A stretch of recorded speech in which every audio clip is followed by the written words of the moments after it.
Hi, everybody, and welcome to the Power 2 live on the College Football Addiction YouTube channel. I am not your official host, but I will be your host for this opening segment. I'm Tom Hannifan, joined by Cole Thompson from SEC Unfiltered and the big-time Florida State fan, the legend, TJ Pittinger. So you know exactly what we're going to start off with here on the Power 2. A lot of big games to get to from week one, but we are going to start with the upset of the century. Alabama, Cole Thompson's team getting beaten somehow by the Florida State Seminoles in Tallahassee in week one. TJ Pittinger's beloved Noles. So, TJ, the floor is yours. Yeah, if you'd have told me before the game, and we all kind of predicted, like, hey, what would be the path to an FSU win? It would not. I said this. You're going to need to have a lot of luck. You're going to need the turnover battle to go your way. You're going to need Ty Simpson to be average. You're going to need Castellanos to play out of his mind, Gus to scheme things up. And those last two did happen, right? So, but Florida State wasn't really the luckier team. I know Bama had some drops, but Florida State lost the turnover battle with the muffed punt. Florida State there were some guys running around in their secondary wide open. So I don't really think they were luckier. I don't think Simpson was terrible by any means. I don't think they wanted him to throw the ball 40 plus times on looking at the outset, but they were the more physical team. They were the more dominant team. They looked like they wanted it more. And the fact that they won in the trenches, like, it doesn't really shock me that Gus schemed it up well enough. Like, he tweeted after the game, feels like old times. Like, yes, I love it. I love the salt. I love the pettiness, but that doesn't really shock me. It doesn't really even shock me that Castellanos had a really good game and he never put the ball in harm's way. And he did a good job of picking the right lanes and avoiding hits and getting down and making moves went to avoid the big hit. None of that shocks me, but the fact that they were more physical, they were tougher, and they were better in the trenches, I still don't even know if I believe that. I've watched the replay like 3 times now. I don't know how that is the case. That should not have happened. Like, there should be no scenario where Florida State, with a bunch of guys that have never played together, 5 brand new offensive linemen, 1 played 4 games last year, 5 brand new offensive linemen, and a defensive line that had 3 transfers on it. 4 if you count Darrell Jackson, who transferred a couple of years ago. There is no chance that team should have had any push at all on either side against Alabama. And they did, and they beat their ass, and that's why they won, right? That Florida State made the plays when they needed to. They ran the ball effectively. I mean, if you'd have told me again, Alabama would have less than 130 yards, less than 100 yards rushing, and Florida State would be just under 250, I'd have said you needed to get your head checked. Like, there was no chance that would be a reality of a world that we would live in on Monday afternoon now. So yeah, I'm still a little bit in shock. It was a great environment, great atmosphere. I mean, Bama did some things well too, but this was completely and utterly not what I expected. And certainly well pleased and happy with the way it went down. So on the other side, maybe not as happy. All right, let's go. Let's start off with this. I'm not going to sit here and act like the doom and gloom Alabama, I lost, now I have to eat crow kind of thing. Because there was something I did say last week, not to toot my own horn, that I thought was very prevalent. A lot of new, a lot of unknown, a lot of who knows what this roster is because you haven't seen it play together. They brought in 32 new transfer pieces. They brought in a brand new offensive coordinator in Gus Malzahn. They hired one of the best minds defensively in Tony White that had back-to-back top 40 defenses at Nebraska. And with all of these pieces that were combining and concocting in this chemistry of what had to be a melting pot, you didn't know what to expect. You couldn't just turn on the tape of Florida State last year and say, this guy, and this guy still are here, so therefore we have a good baseline. Everything was new. And so because if you didn't have that ability to game plan, you didn't know what to expect for Florida State. I also said I thought Florida State was going to be an 8-win team this year. I thought they were going to be ahead of schedule. There were going to be a lot of positivities. You were going to see the program turn in the right direction. But the bottom line is that has nothing to do with it. I'll tip my cap to Florida State because of, guess what? They feel like a team that is slowly trending in the right direction. And it does feel like this may be the moment that catapults them into the conversation of dark horse for the college football playoff, dark horse to win the ACC, dark horse to get 10-plus wins, Mike Norvell off the hot seat entirely. But it wasn't a fluke win. I want to make sure that everyone knows this. Alabama fans, Florida State fans, college football fans, this was not a fluke win. Alabama did not give the game on over to Florida State. Alabama did not mess up a few times, and Florida State made the fewer mistakes, therefore they won. No, Florida State dominated. Florida State kicked Alabama's ass in the defensive line. They were able to be better in the front seven and be able to be better to protect Thomas Castellanos. They made more explosive plays downfield. They had more opportunities to be able to connect on the rushing attack. Alabama had 55 rushing yards on the opening drive to start off 7-0. They had 21 rushing yards the rest of the game. That's 6 more drives before you even saw a pulse with the rushing attack. Alabama was in Florida State territory on 6 different occasions. On 4 of those occasions, TJ Pittinger and Tom Hannifan, college football fans, they walked away with 0 points. The offensive line that we have been talking about as one of the backbones of this team was bullied. The rushing attack was obsolete. And everyone wants to talk about Ty Simpson, how he looked overwhelmed or he wasn't the guy. Ty Simpson and Jeremy Bernard were the only 2 on offense that showed up on Saturday. They were the only 2. I wish from an Alabama fan standpoint, I wish from a standpoint of just college football and the game that I love, I wish that this Alabama team had 11 Jeremy Bernards and 11 Ty Simpsons on both sides of the football because they showed up. Alabama now, and this is the stat that is still so disheartening to have to say, Alabama now in 15 games, dating back to the final game of the Nick Saban era to now, has been the more penalized team than its opponent in every single matchup. They play on discipline. They look absolutely dreadful getting to the line of scrimmage. They don't feel like that they care about the actual on-field product. And the worst thing is, it's the attitude of when they line up. That's when you knew Alabama was in trouble. It wasn't the way they went after the target. It wasn't the way that they try to get stops in the back end. It was the way that they lined up at the line of scrimmage. Like they walked into Doak Campbell Stadium, a place that is known for its ravenous atmosphere, with its high-profile fans, with a great demeanor, and more importantly, a hospitable environment. And we're just Alabama, so therefore we can win this game. Let me make something abundantly clear. This is not the Alabama of old that just gets a free pass because of who was running the show. This is a culture problem. This is a massive culture problem. This is a workout problem. And this is an attitude problem. I'm not ready to give up on Kalen DeBoer. And if you want to go ahead and say after week 1, this Alabama team is dead, fine. Say it now. That's totally okay with me. September 1st, you have locked in that prediction. So therefore, if you are wrong, you then have to eat crow. Don't come at me and say, oh, you holding out hope for Alabama is because of homerism. No, it's because of its week 1 and overreactions happen all the time. Florida State may end up being a really good team. This may end up being a one-hit blunder. But Alabama right now does not look like a competitive roster. And the worst part is that this was a game that everyone, including yours truly, expected to win. It took 128 games for Nick Saban to lose 4 times to an unranked opponent. We're in game 15, and Kalen DeBoer has already met that total. And it's now 3 of his last 5 games against an unranked opponent. He's 5-5 in his last 10 games. He's a 500 coach. That doesn't happen at Alabama. There are things that need to be corrected. They need to be corrected now. It's also the 4th time in the last 15 matchups Alabama has lost as a 2-touchdown favorite. Everything that could have gone right for Florida State did. Everything that could have gone wrong for Alabama did. I knew this was going to be a trap game. I knew that all the things that you look at on paper from since 2021, a top 10 team facing off against an unranked ACC opponent loses. I knew that was there. Alabama on every single turn ran into the trap. They had no opportunity to win this football game. And credit to Lee Corso. Everyone thought it was just a homer pick because he was going out. Dude went undefeated. Every single one of his teams went undefeated. College football God said, if Lee is going to call it a career, we're going to reward him by being a perfect 1,000. Not a bad way for the coach to go out. Not so fast there.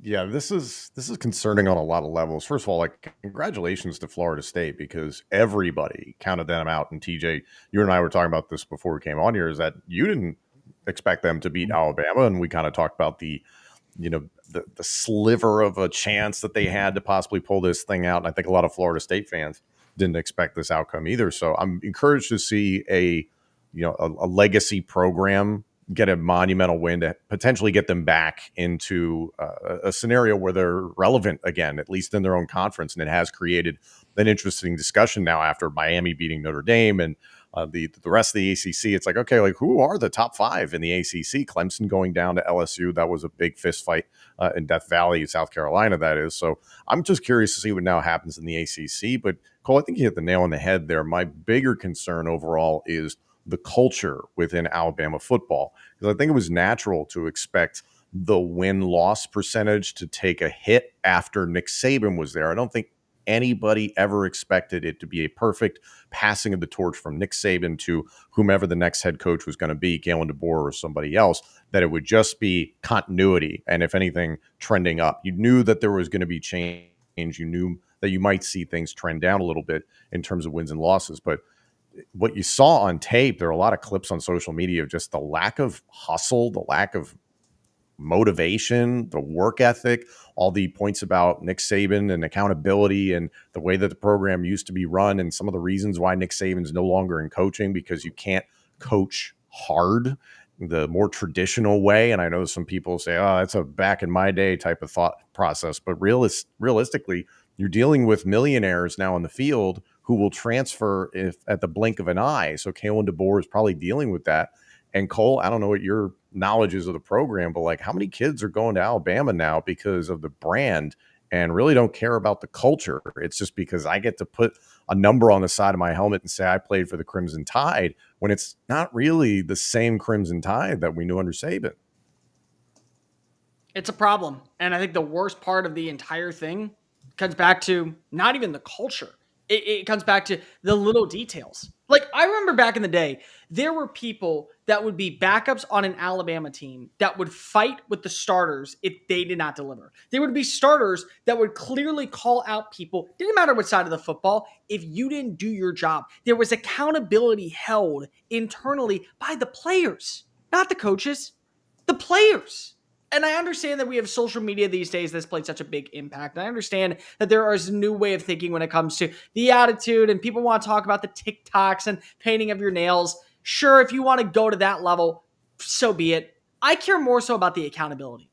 Who is holding itself up? Which players are actually having a player-led meeting that are saying, this is not acceptable? You want to sit here and put blame on the coaching staff, that's one thing. They got to be better prepared and put us in a position to be successful. But we have to also be prepared and take ownership. We suck. We're not doing the little things right. We're not even holding each other to a certain standard that when we signed on. Like, I mean, Ty Simpson and Jeremy Bernard at this point should have every right to lock every offensive player in the room and tell them to do push-ups until they bleed. They should. Because if that's going to be the way to set the tone, if you don't play like us, if you don't show up the way that we showed up, then we don't need to be out here. My fear for Alabama, and TJ knows this very well, my fear for Alabama. Did it cut out for you, Tom, when he said that? Is that they turn into Cole's cutting out a little bit. 2024 Florida State. Any better? A little bit better. Any now. better? Now we're better. I know what you said because I heard it choppy, but go ahead and say it again so the people. I want. My fear is that Alabama 2025 is Florida State 2024. Oh. And it is possible. Well, here's the thing. I just glanced at their schedule and I saw somebody in our chat talking about the Wisconsin game. All of a sudden, Badgers fans are having a lot of excitement here. Thank you, Ryan, for contributing to the show. But like, they get UL Monroe next week at home. Then you're at home against Wisconsin. I don't expect Wisconsin to upset Alabama. I do think there is a big imbalance in talent there. But September 27th, you're at Georgia. Yeah. What's the possibility Alabama's season is done on September 27th? When I say done, I mean you're not making the playoff, and now you're just trying to survive the rest of the SEC schedule. So it's like so. Here's what I say. After the Florida State lost to Georgia Tech, they came back home. The game was against TJ. Who was it? Week 2, Pitt. No, BC. Last year for us, Boston BC. College. Boston College. Castellanos, of course. Castellanos of all people. After that game, and you start off 0-2, team quit. They quit on everything. They quit with the attitude. They quit with running drills. They quit with even barely showing up to practice. They were there to just make the NIL deals and not be cut from a roster. But they didn't have any heart. They didn't play with any integrity. They didn't play with any grit. You lose to Wisconsin, that will be Alabama this year. Why bother showing up? Why do the little things right? Because if the big things are just too catastrophic. I don't think Alabama's going to get to that level. I don't think that Alabama is possible of getting to that level just because of the talent waiting in the wings. Yeah. But the attitude, 8-4, very much a possibility.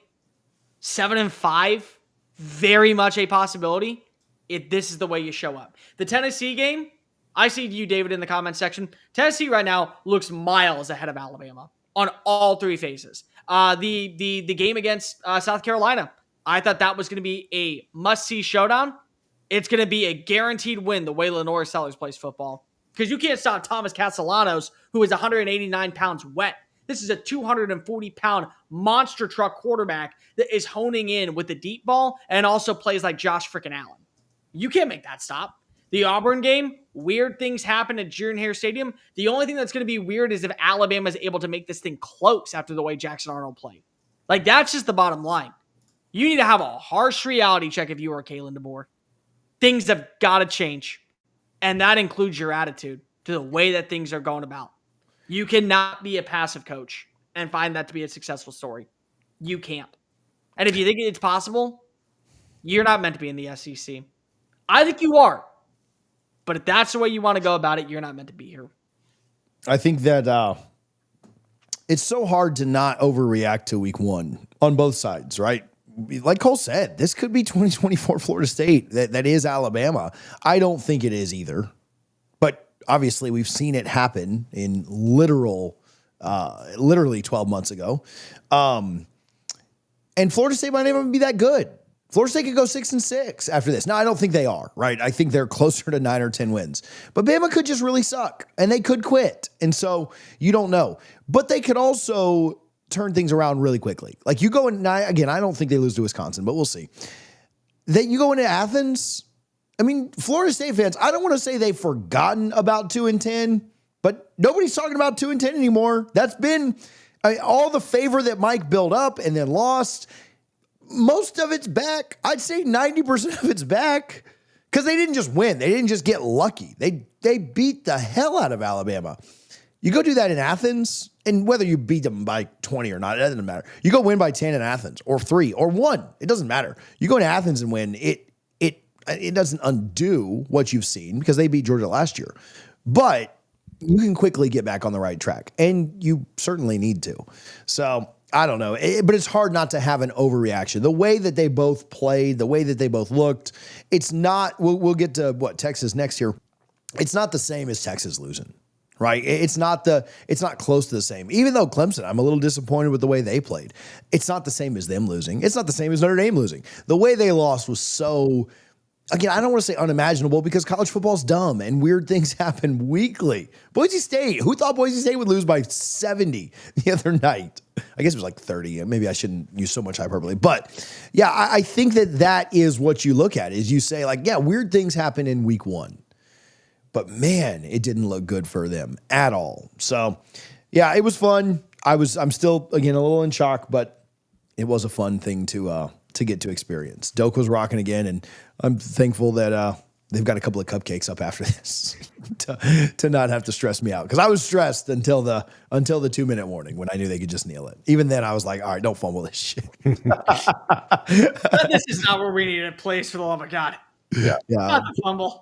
Put him in shotgun and let him be 15 yards back so you can snap it. So, all right, let's do this just really quickly. I do want to tell the folks that are in here and watching and everything, we do have a new partner, and we'll quickly look at that, and then we'll go over to Texas and Ohio State. But Sleeper, we are partnering with Sleeper for this season.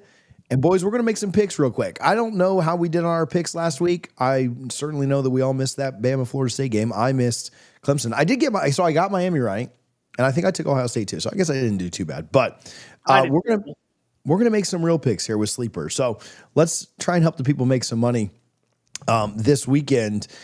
You can pick more or less over on Sleeper. What's that first one there? I can't even see. My eyes aren't good enough to see that, so I'm going to pull it up on my phone to look at. But what's our first pick there in the top left? More or less rushing yards for Gauss, 58.5. Cole, I'm going to start with you. Wait, for who? And UNC This or is for UNC TCU. UNC TCU. Yeah, I can't even get the game out, but I'll go over.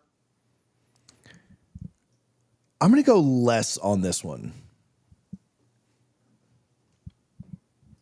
I'm going to go over. Yeah, Bill Belichick loves to run the football. He's going to stick with that. Barnes rushing yards for TCU, 46.5. Tom, I'll go with you on this one. I'll go under. Under. I do not like the running back room for TCU. I'll go less as well. Check your text real quick, and then let's keep going. We'll go down that left side first. Paysor for UNC, receiving yards, more or less 43.5. I'll go less. I think you're going to see a lot more of the balance approach where it's like 4 guys finishing with 40 yards versus 1 dude finishing with 50 yards. I agree. I'm going to go with less. I mean, I am curious to see what Gio Lopez does in this game. That's going to be my focal point. We're making a U for this because I'm going to Gio Lopez next. Bottom right, 36.5 rushing yards. I'm going more here. Yeah, I'm going to go more as well. I like Gio. I think that he's going to be kind of the center of the universe for UNC. I'm going to go less. I'm going to go against you guys. I think that Andy Avelis' defense is going to make a lot of plays tonight and keep him in the pocket. I hate that sack yardage counts for rushing yards in Yes, college it does. football. That's why. If Cole wins this, that is the reason why. McAllister, TCU's receiving yards, 74.5.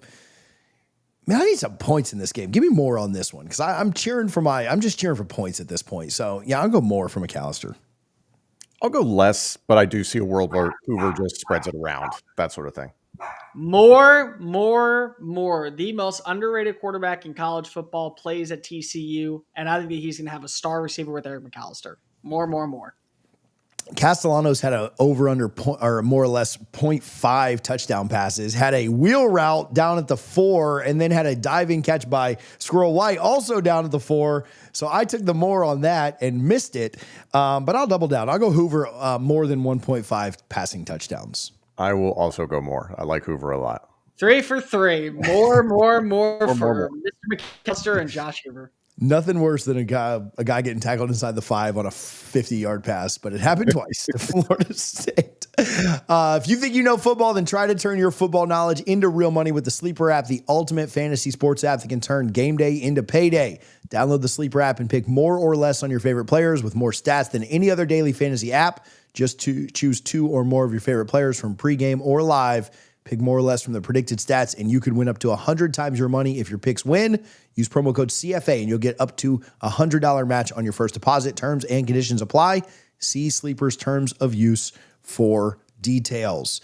We'll have more, and no offense to TCU and UNC, but we'll have better games to pick from next I guess that'll be Wednesday's show as well. So don't miss that when we'll have a little bit more and better stuff for you guys to see. Texas loses to Ohio State. Again, I don't think this is quite the same sorry, Cole. I know you had to go second on the last one too, but we'll steal from Pate. We'll go winners first. I was going to say, I don't think this Texas loss is near as concerning as the Bama one, but before I let Cole go, we will go winners first. Ohio State wins. The Big Ten gets a little bit of bragging rights in week 1. Tom, impressed with Ohio State, or did they just survive this thing? I was impressed with Ohio State defensively. I think the questions that myself and many other people have posed about the defensive coordinator Matt Patricia replacing Jim Knowles, Patricia answered them, and he showed why he has an NFL resume that is really, really good. The tough part about getting an NFL defensive coordinator, offensive coordinator, whatever, and applying it to a college system is that it's entirely based on how quickly these kids can pick up all the stuff that you're throwing at them. Like, they're putting a lot of complicated things in front of Arch Manning, things he has never seen before, nor will he see for quite some time at the college level ever again. So I thought Matt Patricia did a really good job, and still there were pieces along that defense that there were questions, hey, how are they going to replace certain members of the pass rush, the defensive line? Caleb Downs was fantastic. This secondary is maybe the best in the country for Ohio State. So I really like what the Buckeyes did defensively. Julian Sayin did not have to do much. He just kept the train on the tracks, so to speak, and he just didn't make a lot of mistakes. The running game for Ohio State, there was nothing really that I saw that changed my mind about what I was thinking about them coming into the game. CJ Donaldson, 19 carries for 67 yards, but they finished the day 2.3 yards per carry as a team and 1 rushing touchdown. Sayin was 13 of 20 through the air, 126 yards passing, and the touchdown to Carnell Tate, which Tate bailed him out. Jeremiah Smith, 6 catches, 43 yards, 7.2 yard average, and a long of 16. Listen, this is going to be the issue for Ohio State the entire season. Is now the secret's out about Jeremiah Smith. Will Ohio State be force-feeding Jeremiah Smith, which, as you guys know, that completely changes everything within an offense, changes everything for a quarterback. When you walk up to the line, it's like you have to get it to this guy as opposed to go through your progressions and make the right decision. It looked like, for the most part, Julian Sayin was making the right decisions, the safe decisions. On the opposite side of the ball, the interior of the defensive line for Texas, I really liked. I thought their defense was sound for the most part of this game. Not a lot of help for Arch Manning. That offensive line struggled, and they're already thin due to some injuries during camp and the offseason. The weapons at wide receiver are a far cry from what they were last year. The running game tried its best. I know a lot of people are crucifying Arch Manning after this game. I saw some pretty horrible things about this guy online. Listen, like, if his last name wasn't Manning, there would not be this expectation that he will be the greatest quarterback to ever play college football. I think there have been impossible expectations put on this young man who has now started 3 games at the college level. This was his first on the road, and it happened to be against the defending national champions, the creme de la creme in college football in the Big Ten beating the SEC in this matchup, by the way. You're very welcome. So I just saw a lot here that I'm not going to overreact. I would imagine that Ohio State moves into number 1 overall since they beat number 1. They're number 3. Penn State beat a cupcake in Nevada. So I expect Ohio State to move to number 1. I'm just not overreacting yet about Arch. I want to see how he progresses through the season. And for me, it's eerily similar. This Texas offense reminded me of kind of points of Penn State's offense in 2024 and 2023, where it's like a quarterback trying to play it really safe and not a lot of weapons in the passing game at wide receiver necessarily that really scare anybody. And yeah, I'm concerned for Texas's ability to score points this year. Oh boy. Okay, let's go over 2 once again. You got the next one. The next one's yours. The next one's yours. Eventually, we get to talk about a win and we get to talk about something positive. I owe an apology to Matt Patricia. I think a lot of people owe an apology to Matt Patricia. He was a better coach on Saturday, and honestly, he was the difference in this game. The ability to run stunts, to run formations, to take advantages and shots at the offensive line, be able to be combative. That was such an underlying tone that put pressure on Arch Manning. On top of that, and probably more important, his secondary did not miss a beat. This is a great unit. This is a cohesive unit. They all seem to be playing up to the status. Patricia had everything kind of monitored in. They were pinpoint accurate on a lot of different things. The Parker Livingstone touchdown, outside of that, very few things that you can really complain about. Another major selling point, Arvell Reese is going to be a star. He was phenomenal on Saturday, and he is just getting started. Lorenzo Styles, Sonny Styles were able to get after it. They were phenomenal in coverage. They were putting pressure. I agree with Tom 100%. This is one of the best secondaries, if not the best secondary in college football, largely due to the fact that you may have the best player in college football. Jeremiah Smith is good. There is something special about Caleb Downs. He changes your game. He changes your defense. He allows you to play freely, kind of figure out every single hole that you need filled on that certain day. He can fill on in. That was such a great start. Julian Sayin did not feel rattled. Felt like he lived it to the moment. Now, he wasn't perfect. I mean, don't get me wrong. He threw a better anticipation. He had better footwork. He had more time, I think, to throw, which allowed him to get more comfortable. But he was far from perfect. But you want to know what? Nobody's going to be complaining about 120 plus passing yards and a touchdown, 40 yards down the field against a top 5 defense. Nobody should. Because you want to know why? these were realistic expectations for Julian Sain in week 1. And he did that. Offensively, there's a lot that you got to work on. The pass protection isn't one of those things. They were able to hold Texas at bay. They were able to do its job and keep him upright and allow them to build some connectivity. There were some made mistakes, but for the most part, you got to look at it from the standpoint of other people around Julian Sain that kind of didn't live up to expectations. Yeah. Max Clare had a crucial drop on 4th down. Beautiful ball. It was right where you need to be. Jeremiah Smith had 2 drops in the first quarter. They were both on great throws from Sain. So this is, again, a quarterback that fits the system, that was able to live up to the moment and didn't panic. The Carnell Tate touchdown pass, it was probably one of his worst throws, and it still was a good throw. So Ohio State has a lot to look forward to. He's going to go through some growing pains. There is going to come a moment where he is going to have to step on up and be the guy. Didn't have to be on Saturday. And I told you guys multiple times, I told everybody in the chat, he does not need to be the guy. Whichever quarterback is bailed out by their supporting cast enough is going to win this football game. That was Julian Sain. Now, let's move on over to the Arch Manning thing. I need both of you to clarify. Have I ever once hyped up Arch Manning? No, you've been off that. Nope. Because you want to know why? It's so funny that a quarterback making his first road start against a top 5 defense struggles.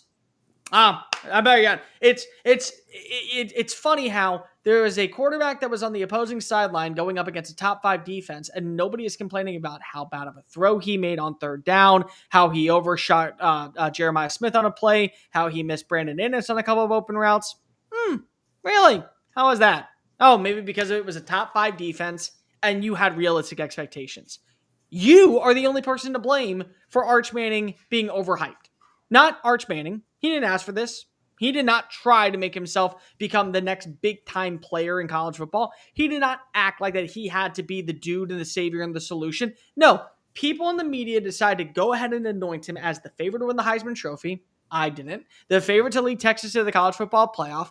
I didn't. And to lead the Longhorns to a new era of football, of a dynasty that was going to be sustainable. I never did that. So I'm not going to act like that he had a bad day because of he was overhyped. Arch Manning had a bad day because he had a bad day. And that's just a fact. There were throws, if you go back and watch at times, when he was getting ready to unload, you could just tell, phrasing by the way, when he was getting ready to let it fly, you could tell that ball's going to be underthrown or overthrown. Just by the angle of the arm. Just by the way it left the hand. Those are things that are correctable. Those are things that can absolutely be respectively changed in a matter of weeks. And again, it was against a very good defense, a national championship-led roster, a team that has the identity to once again go right back down to South Beach and win another title if all things go according to plan. A couple of things I agree with Tom on, though. Number one, and probably the most important, the wide receivers, it feels like they're a little slow this year. Doesn't mean they're bad. Does not mean that they won't end up winning a lot of battles. But against defensive backfields that do have this type of talent, that's going to be a concern. That's going to be an area where I am wondering, is it sustainable? Because if they weren't able to get off the line of scrimmage. Arch made some bad throws. He also didn't have a lot of help at times. So that's something that you just have to take into consideration moving forward into this upcoming season. The run game, I thought it was good at times. I thought it was nonsensical at times. There was no push. There was no ability to be able to create that opportunity in the open field. There were also times where I felt like you needed to trust CJ Baxter a little bit more. And instead you went to Trey Wisner. There were plays that I thought Trey Wisner probably could have taken the ball on 2nd and short and you tried to pass. The play calling was very underwhelming, in my opinion, with Steve Sarkisian. But the part that really made sense in this game, and in my opinion was the deciding factor, number one, the drive in the second quarter. You had Littleton make incredible stops on Jeremiah Smith. Didn't matter. You want to know why? Because Colin Simmons knocked off a player's helmet. Hands to the face. 15 yards, negated the 3rd down stop. You get a fresh set of downs. Pass interference call on Malik Muhammad in the back of the end zone. On the side of the red zone. Against Jeremiah Smith. 15-yard penalty. 1st down conversion. The self-inflicted wounds by Texas on that drive ultimately were critical to the failures and the ineptitude of what we saw. The other thing was the play calling inside the red zone. That was another massive fault. If you do not have Jalen Hurts as your quarterback, do not try the tush push. Just don't at the 1 yard line. You have two running backs that are more physical. Guess what? You can make it work with them.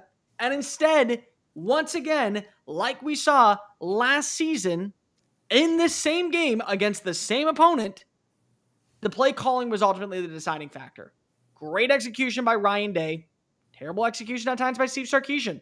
You had 3 opportunities inside the red zone to get points.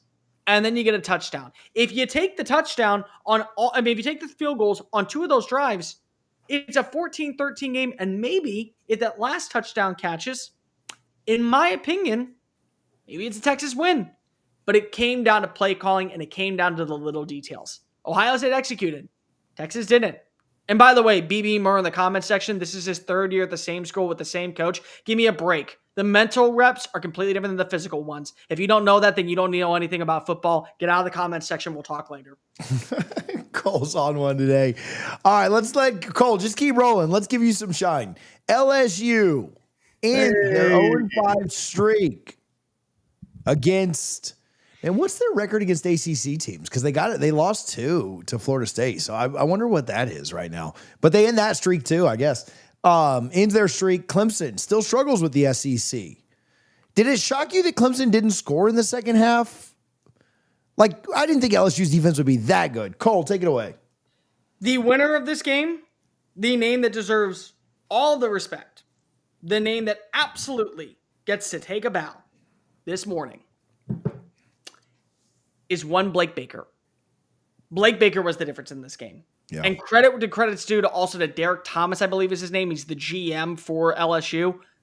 They saw the faults in the defense and they said, we got to get to work. They signed on last season and said, we're going to change the type of culture and the players that we bring in. We are not going to lose one-on-one opportunities to land premier prospects in the transfer portal. We're going to take that next step forward. Guess what? They did. They brought in Mansour Delane. They brought in AJ Halsey. They brought in Jack Pyburn. They brought in Patrick Payton. They brought in a bunch of dudes who were able to take that step forward and fix the faults of the defense. That was the selling point in this game. They pressured Clemson's offensive line. They made this offense one-dimensional. They could only win through the air. Credit, no Antonio Williams, but TJ Moore, Bryant Wesco, they need to step on up. They weren't able to. Mansour Delane got a big-time interception, a critical 4th down stop. The pressure to be able to allow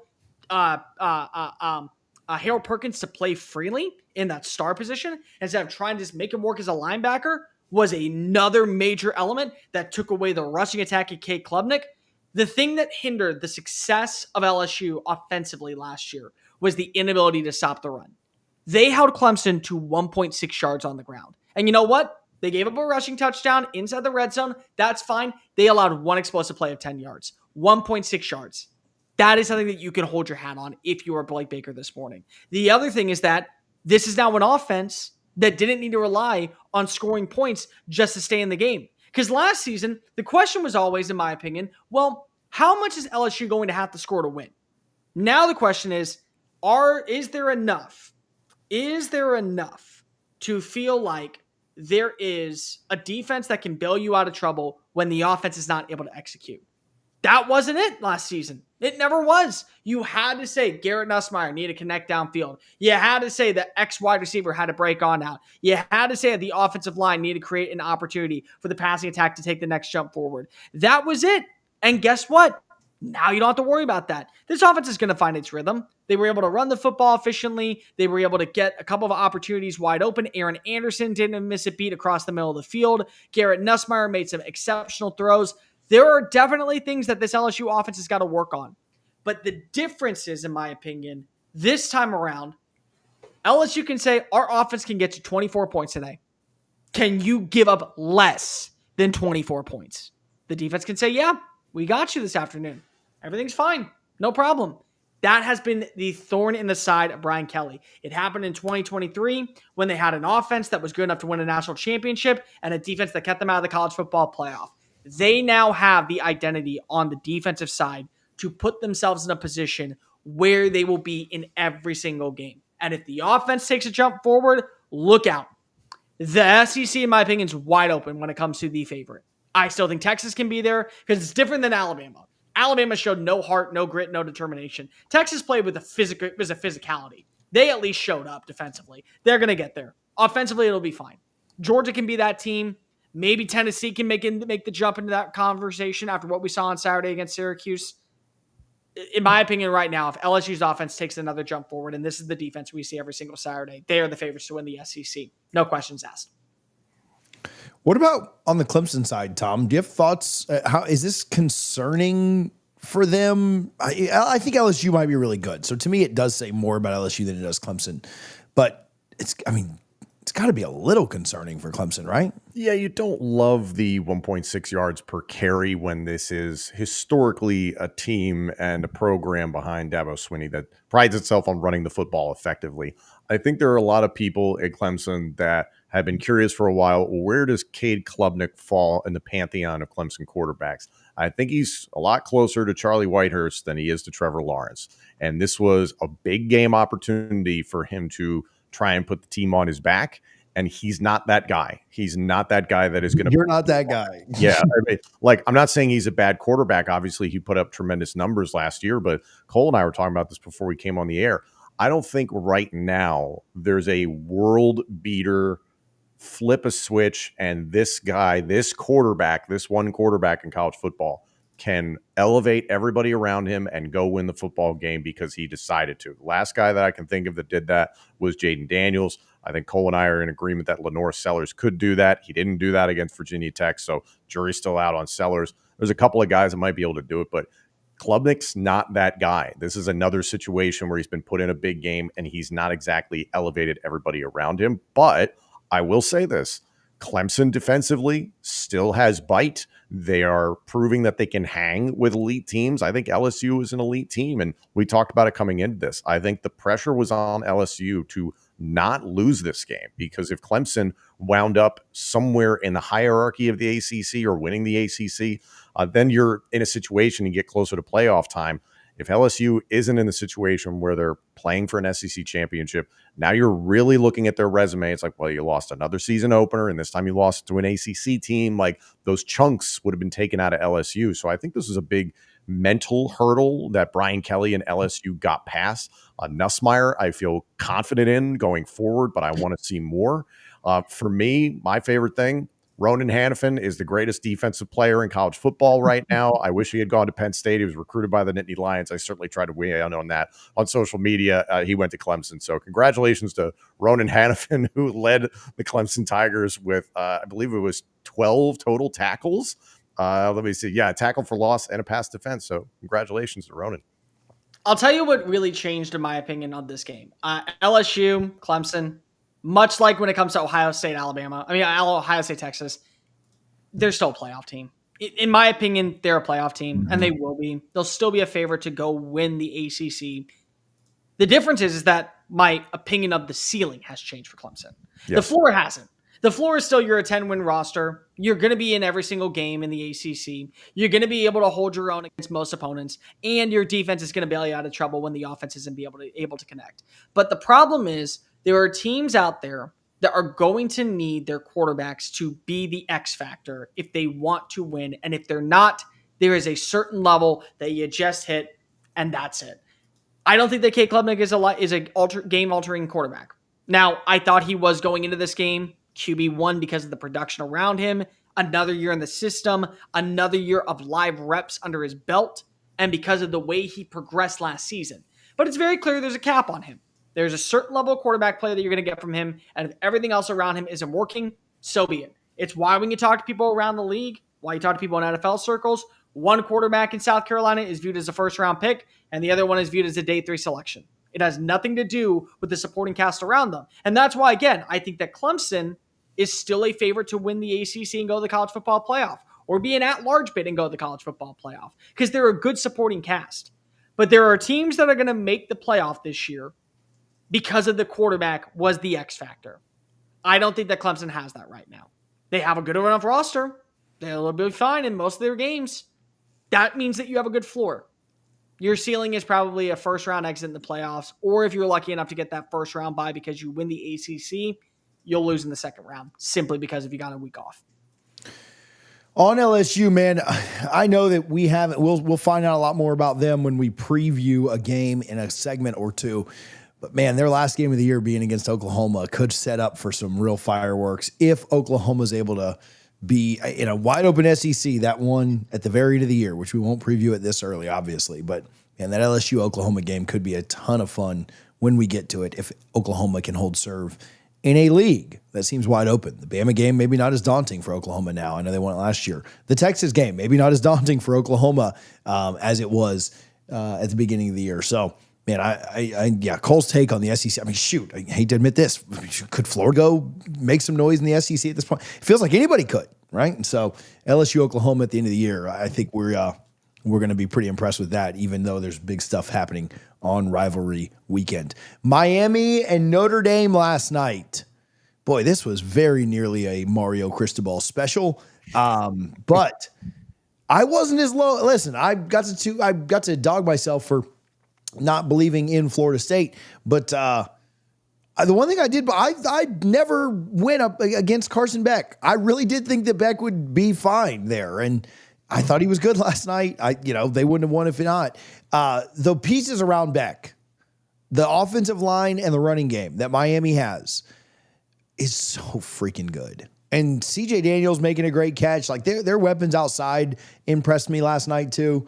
But all credit to Beck, and a lot of that has to do with the trenches on both sides of the line, which were really good. Again, we almost got, as an FSU guy, it would have been the icing on a great cake of a weekend that I had if we'd have gotten a Mario Cristobal special. But we didn't, and Miami wins. Man, I'll tell you this, Miami beats Florida in 3 weeks. You could get a 4-0 Florida State, 4-0 Miami matchup, which, they didn't come for Corso's last game, but I think you'd get game day back if that was to happen. But Cole, we'll keep it on you for this. Let Tom start. I've been talking way too much today. This is a neutral game for both of us. Right, fair. Listen, I picked Notre Dame going into this game, and Miami showed us a lot in this one. Carson Beck looked calm. He looked comfortable. Physically, I was curious to see how his arm would look recovering from surgery on his throwing arm. In the midst of the college football playoff, he sustained that injury. So how would he play in this game? He looked good. He was still forcing things into places where he maybe shouldn't have. And that's kind of what led to the Daniels circus show catch and touchdown. But he made good decisions. He was patient with the football. I love Malachi Toney. I am very excited to see what he develops into. Fletcher and Brown, nice and steady. Nothing crazy in the running game, but the offensive line doing a lot of solid work there. Miami's defense, again, bend but don't break, just did enough to protect you in those situations. The funny thing I did find about this, because I've trolled Beck a lot on this show, and I'm not going to stop. After the game, he was very emotional because over the last 8 months, in his words, it's been very hard. It's been very difficult for him. And yes, he did get injured in the college football playoff. And yes, we found out most of his teammates and people that are fans of Georgia think he's a douche. And then he transfers to Miami for close to $4 million. And then his Lamborghini gets stolen, which is just horrible, guys. Like, that happens to all of us all the time. Then he cheats on Hannah Kavinder, which is one of the dumbest things. I think it was his fiance at the time, ex-girlfriend. No, it's the other one that's engaged. Yeah, so, he just seems like a stand-up douche. So I'm, really heartbroken that he's had a tough summer in Miami, Florida. And it sounds like they have something going here. And all kidding aside, he looked like the veteran quarterback who was in control because he was supposed to, opposite CJ Carr, who was starting in a difficult environment. Credit to Miami fans. TJ, I know you and I were all over them for not exactly having the most ravenous fan base packed into Hard Rock Stadium, but they brought it. That was a cool environment, and they were really into that game. So Notre Dame on the flip side, give me more Jeremiah Love. To see that CJ Carr finishes with more total touches than Jeremiah Love, I understand it's quarterback versus running back, but Jeremiah Love is your most talented guy that you have in that offense. You got to find more ways to get him the football, in my opinion. The receiving core did okay. CJ Carr did okay, but he didn't look nearly as rattled as some other true freshmen or first-time starters on the road in big environments. Like, he handled things. Yes, he had his mistakes, had a turnover, but I think there's a lot for Notre Dame to be excited about moving into the future. And this win doesn't hurt you too much. This is a good loss. I'll put it that way. This is a good loss for Notre Dame and a really strong win for Miami, that if you had any questions about who was in the top 10. Miami's absolutely in the top 10. I'd say top 7, depending on how you order it. And now I raised a question before. I don't know what the top 5 of the ACC truly looks like, and that's exciting. It is exciting. I think the other thing that it is it shows that, much like with the SEC, in a different way, because from my opinion, with the SEC, I'm not sure how many elite teams there are. I think there are a lot of good teams. ACC kind of feels that way. Maybe there are just a lot of really, really good teams that all can compete for a spot down in Charlotte. There are, and Miami is one of them. I don't want to be a prisoner of the moment. I don't care. I'm going to be a prisoner of the moment. The physicality of Miami last night in the trenches on both sides was the deciding factor. I think Tom said, I think TJ even said, whichever team will run the football more efficiently is going to win the football game. And it wasn't close. It wasn't. Guess who won the battle? Yeah. And it's shocking because I like Jordan Lyles. I like Brown, who they brought in from North Dakota State. I think Mark Fletcher's a good complementary piece. Lyle, I think, should be the guy at the very end of the year, but still, I thought they were all good players. But you have Jeremiah Love and Jadarian Price, and it just felt like you never wanted to go to them. So I can't help it but say that is impressive. It was a bend, don't break. The fourth quarter defense of Miami still is a problem. It should have never allowed them to come. You never should have allowed Notre Dame to find its way back in. You just shouldn't. But still, you can learn from it. The fact is that defense being able to make plays and put pressure on CJ Carr and force some incompletions and force a turnover early in the game with the fumble recovery are things that really were beneficial. And the other thing is that, like last season, again, Miami defensively was just so heinous that it cost them a spot in the college football playoff. It did. Because you can argue that if there was a team, if they were 10-2, but they had a solid defense and it was one bad pick six by Cam Ward, maybe they belonged in that conversation. But it was so horrendous. It was a car crash that you couldn't take your eyes off of as much as you wanted to bad last season. That was Miami's defense. And fortunately, that has changed on the back end specifically. The other thing is that Carson Beck, I will give him a little bit of credit. I will. Carson Beck did not have a spring at all to run Shannon Dawson's offense. He had a couple of weeks throughout fall camp to build that rapport. He wasn't a problem last night. Made some errant throws. Definitely ones you want back. The CJ Daniels catch, by the way, is going to be the catch of the year. And that is a throw that I would say most people don't make anyways, and yet you got bailed out by your receiver making the highlight grab. Apparently Mario Cristobal's been going after him for the last 2 years in the portal. He finally got him. I still think that, again, that's not the problem. And I think that right now you also got to admit, another thing that's very, very factual in this game, it wasn't a Carson Beck problem last year at Georgia. Now, I'm not saying that Carson Beck is going to be able to save you in every single matchup and bail you out of trouble, but Miami's offensive line played so much more physical than Georgia's offensive line did last year. Miami's wide receivers didn't drop balls the way Georgia's wide receivers did last year. The fact that you could have a run game behind a stable front trenches that gave you the opportunity to push it down the field, another thing that you can rely on. Shannon Dawson, one of the best masterminds and play callers in the sport right now. Malachi Toney did not look like a freshman. Keelan Marion, going to be another name that I think you are going to have to know at some point this year. And even if it's not Xavier Restrepo or Jacoby George and Isaiah Horton from a season ago, it still is going to be a good wide receiver room that can build a rapport with a quarterback that I think can at least take you to the playoff. I thought this was a 9-3 team going into the year, and largely it was because of a loss like this. I think that now it is a 10-2 team and can make the college football playoff. If this is the version we see, got to get better on both ends. Not going to be a prisoner of the moment. Carson Beck was not the problem last year. He looked comfortable. He looked poised. He was in control at times. They're going to be a problem. Now, on the flip side, when it comes to Notre Dame, you need to trust your running back. I'm sorry, when you have a Jeremiah Love and you are not trusting him to get the ball on situations, that's on you. Offensive line, the right side has got to get better. It got bullied at times. Ruben Bain had his way with the right tackle on every single drive. It was a night and day difference. CJ Carr, I thought, for playing on the road against an improved defense and being asked to lead your team down the field for a score in a gotta-have moment, lived up to the potential. I'm not worried about CJ Carr. I'm not worried about him as a player. I think that he's going to be a very good quarterback after being able to lead your team back down by 10. But it's more than that. It's going to come back to the play calling. It's going to come back to the physicality in the trenches. It's going to come down to execution. If you can't do those little things right, Notre Dame, you're in trouble in 2 weeks when you face off against Texas A&M. Surprisingly, CJ Carr was the storyline going into this game for me. What was he going to look like to know when you face off against the Aggies, you're in a good spot? My question now is the physicality in the trenches on both sides. Are you going to be bullied off the line of scrimmage, or are you going to be the enforcer bully that shoves the person into the locker? If that happens, you have a shot against against Texas A&M. If that doesn't happen, all bets are off, and an 0-2 start in South Bend is very possible. But it's not because of your quarterback. Here's my question. Does CJ Carr basically look like Haynes King held together with duct tape by about halfway through the season? Because asking a starting quarterback, a freshman like that, to contribute as much as he did in the passing game, I didn't like the number of attempts that he had, but he had to do that. Then using him that much in the run game, I get that it's the continuity from what you were doing with Riley Leonard, and he can do those things, but I don't necessarily see this guy lasting the entire season and then still being able to contribute and develop as a passer. That's a real challenge that Notre Dame's going to have to figure out.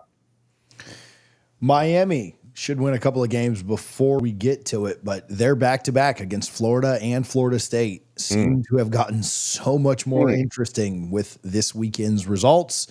And the fact that those are both rivalry games just adds a little bit of icing to that cake and should be a ton of fun. All right, let's preview a couple of games quickly. I know we'll probably go a little overtime here, but if one of you guys needs to jump off, just text me and we'll rush through stuff. But Oklahoma, Michigan, this is the game of the week without a doubt. I'm not going to crap on the week 2 slate. There's plenty of good stuff there. And as a college football junkie, you can give me week 0 every single week and I would still watch it all. But this is the big one. This is the true freshman going into Norman, the storylines of Moore going back, all the things. How do you guys think this one goes down?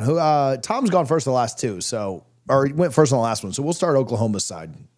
What I thought was really interesting with Oklahoma, the offense took a while to get under itself against an Illinois State team, a good Illinois State team that's going to be a threat at the FCS level. But if your basic offensive identity is not going to win against the Redbirds, you got more problems than just, hey, we got to hope that we have the right coach. You have a lot more problems. They found a way to get the ball rolling. You had over 400 total yards of offense from John Mateer.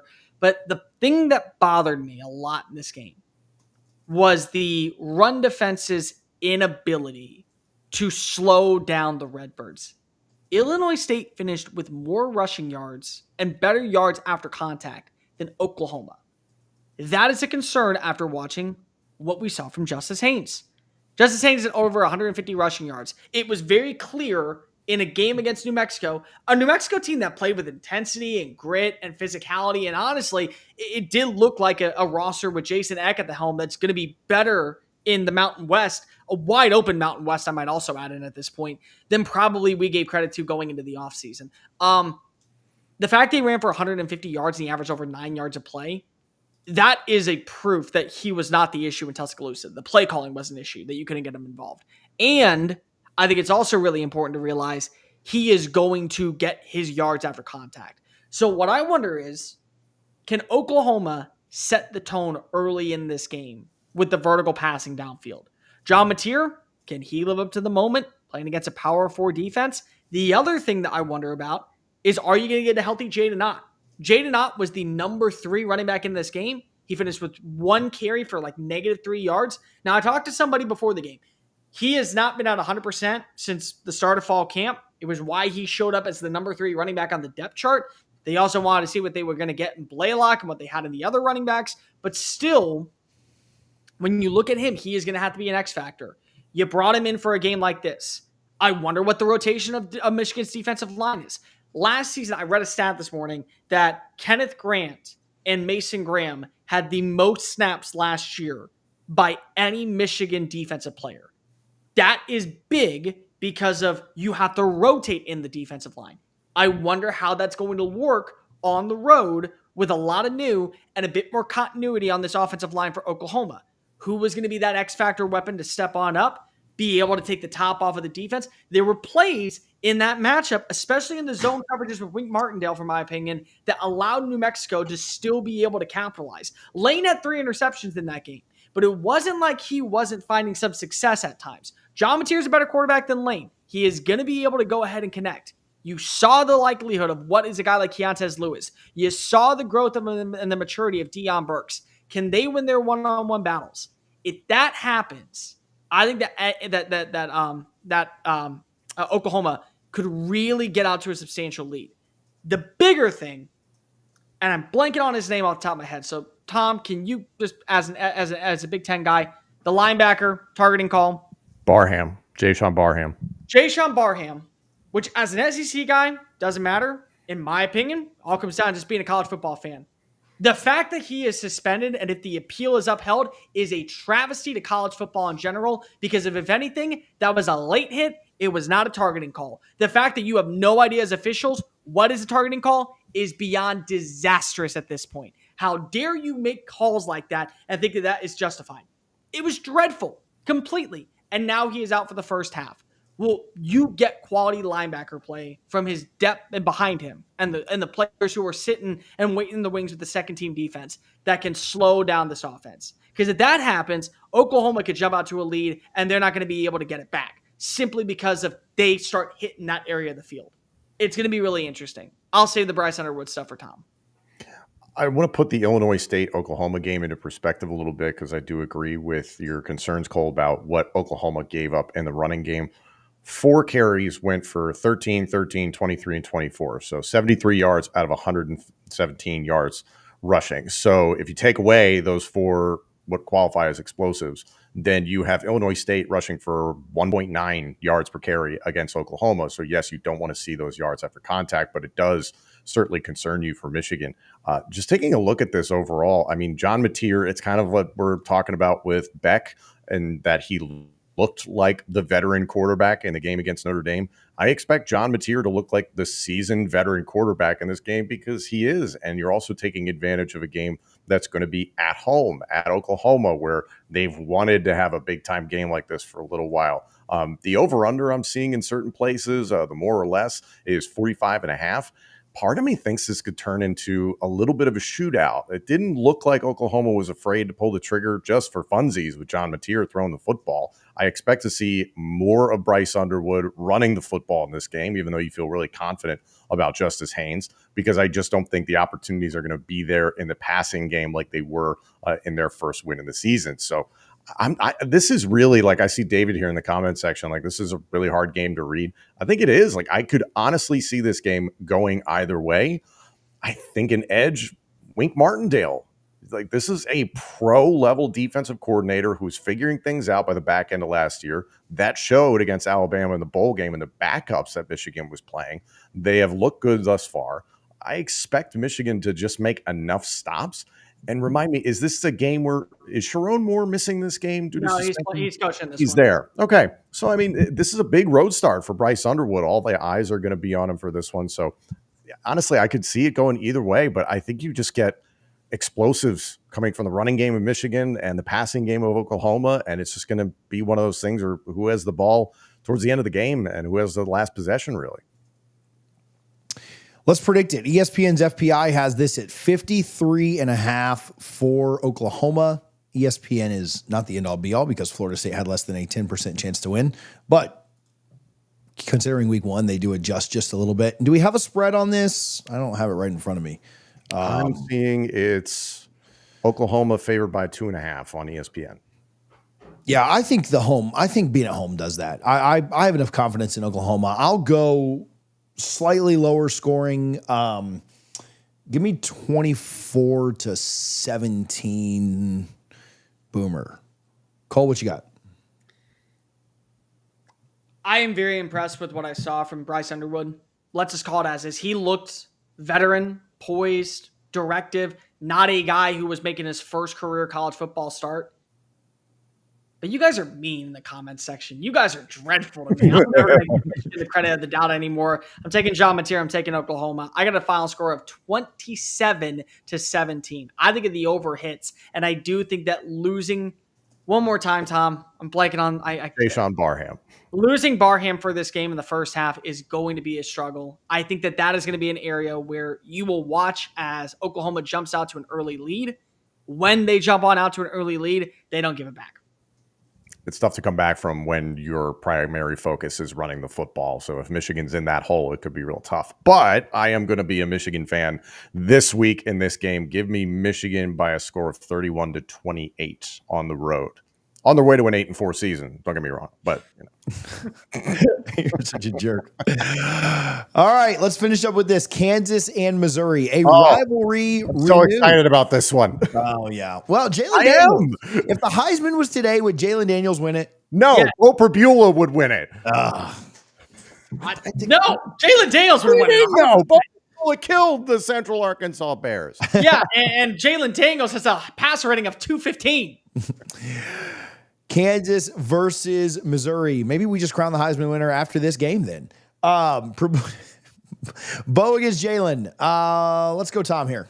Listen, there was a time where both Kansas and Mizzou were Big 12 foes. And I can't help but harken back to the year of 2008, one of my all-time favorite quarterbacks. I have his jersey for some ridiculous reason, thanks to Etsy. Chase Daniel versus Todd Reesing in 2008. Kansas won that game. Kansas won that game 40-37. In this game, Todd Reesing, 37 of 51, 375 yards passing, 4 touchdowns, 2 picks. Chase Daniel, 25 for 41, 288, 4 touchdowns, 2 interceptions. Listen, I expect this to be a high-scoring affair. I guess I want it to be a high-scoring affair more than anything, but Jalen Daniels up against Bo Perbula, which I am such a homer on this. I think there's an alternate universe, yes, where Bo Perbula, if Drew Aller had left for the NFL and Bo Perbula had stayed, you see Bo playing in Happy Valley, being the starting quarterback for Penn State. But an interesting situation and a heartbreaking one, albeit for Mizzou, in that Sam Horn and Bo Perbula, it was said by Eli Drinkowitz, were battling it out in camp for the starting quarterback job. Horn comes in later in the first quarter, suffers a devastating injury, is supposed to miss extended time, which is unfortunate. But Bo Perbula does not blink, has nearly 400 yards of offense and 4 touchdowns for a guy who always wanted to be the starter at Penn State and now has to turn things over in an unfamiliar part of the country. He's a York, Pennsylvania kid. I love what he put on tape. Yes, it's against an inferior opponent, and you can say the same thing about what Jalen Daniels and Kansas face in their first 2 weeks of the season. But I am very excited about this game, and on top of that, it's at Mizzou. So give me Mizzou 35-28. I'm in agreement. This is going to be one of the more high-scoring games of the weekend. Jalen Daniels has been on point since taking back as QB1. I think it's largely due to the fact they internally promoted as the new offensive coordinator. Zabrowski, I believe is his name, over Jeff Grimes, going out in the portal. Going out into making another hire for Lance Leipold. The physicality of the defensive line is another thing. It has been a veteran unit that has gotten after quarterbacks. I get it. It's Wagner. It's Fresno State. But surprisingly, one of the things that was very disappointing in that Central Arkansas game was early on, Mizzou's offensive line was getting bullied. And I'm not sure if that's just because they moved Caden Green to left tackle when he played left guard last year, just a lot of uncertainty. But if you allow a Kansas team that right now is number 1 in the country in tackles for losses and number 2 in sacks to get in the backfield, take away the rushing element, and the only way you are going to get yards is by Bo Perbula running for his life, that is a concern, and Kansas may have the advantage. Emmanuel Henderson has really been impressive at times. I think Bryson Canty, the Columbia transfer, is going to have a big-time game. I think that also, if you want to win this football game from the standpoint of from Missouri, you have got to make Jalen Daniels feel uncomfortable in the pocket. Yeah. Because of the thing that has been really underutilized or under-talked about is Jalen Daniels is not a runner. Like, he can run the football, but Jalen Daniels' success this year, a 7-to-1 touchdown to interception ratio and an 81% completion rating, is because he's had time to throw. You need to get him outside the pocket. You need to get him feeling the pressure. He is on the move, because when that happens, that is where you are going to be able to strike if you are a Mizzou team. You got to be able to trust the running game, Ahmad Hardy. You also got to trust Jamal Roberts. If you can do that and do that efficiently, I think you're in a good position. if you can force turnovers, that's going to be, I think, the ultimate deciding factor. Bo Pabula, I'm very excited to see what he does against a more substantial defense. I think that Kansas is going to be a really solid team this season. You got to prove to me that you can win with outside of just the legs of Jalen Daniels. My opinion, if you are able to show on the ground with Daniel Highshaw that there is a second wind and another element to this offense, you may be just like Utah, that team that we need to talk about more going into the regular season. We need to talk about more going into the Big 12 play, and maybe just making it to Arlington, because the pieces are there and the coaching staff is there, to say the least, when it comes to Kansas, of being a 9-3 potential team. But this is the SEC. It is the border war. I do think that we are going to have circa 2008 replay itself at Faurot Field. This is going to be one of the more fun matchups of 2025. Like, I'm not sure if it will have college football playoff implications, but it's certainly where we'll look back and go, man, week 2 out in Columbia, just a game that everyone can enjoy who isn't on the side of the border war, Kansas or Missouri. I 100% agree with Tom. Mizzou's going to win this football game. I got a final score of 38-31, 7-point swing, high scoring velocity, 1 turnover by Jalen Daniels late in the fourth quarter, the deciding factor. I did it on another show this morning, so I'll buck the trend. I'll go with the upset. I'll take Kansas in this. I'll be the Jalen Daniels believer and say that they find a way. I don't really have a lot to add because I feel like you guys have done it and we've been going for 70 minutes now. But I will get the pick in, and I'll pull the upset. I can't remember what my score was earlier, so 34-27 sounds about right, so let's do it. Hoping to be right here and still wishing I would have picked FSU last week. I think that's it, boys. We'll be back on Wednesday at noon. That'll be pre-recorded. Well, we'll talk about it. Maybe we'll just go live tomorrow night. We'll figure it out one way or the other. But we'll be back at some point this week, but we're not going to tell you when. So hit the subscribe button so you don't miss it. Again, thank you to Sleeper for their support. We will talk to everybody soon. Hopefully you enjoyed college football the last few days, and if you didn't, then you get one more game tonight to give it a try. So tune in for Bill. Yeah, Bill. So thank you guys for hanging out. We'll talk to you soon.